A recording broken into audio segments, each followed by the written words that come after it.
In today's video, I'm going to teach you how to rename a board in Trello. If you've been working with Trello for a while, you know that organizing your boards efficiently can make a big difference in your productivity.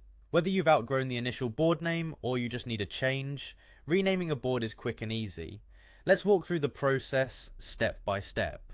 First and foremost, head over to your web browser and navigate to Trello's website by typing in trello.com in the address bar.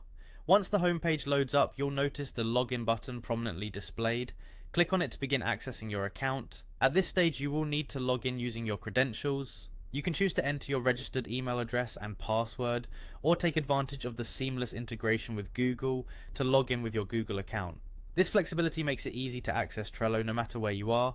Once you're logged in, you'll be directed to the Trello homepage. Here is where all your boards are situated, and it's your central hub for everything Trello.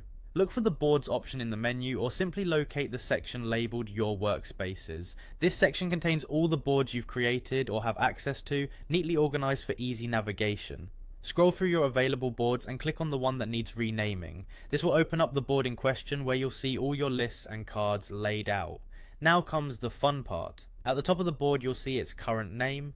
Click directly on the name to edit it. This will allow you to type in your desired new name for the board. A good tip here is to choose a name that clearly reflects the purpose or content of the board. This can help not only you but also your team members to quickly locate and understand the board's function.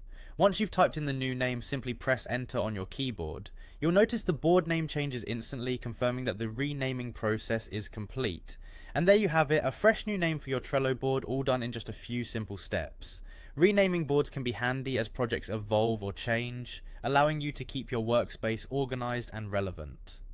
Thank you for watching, and I hope this tutorial helps streamline your Trello experience. If you found this helpful, make sure to like and subscribe for more tips and tutorials on using Trello effectively. Have a great day and happy organizing.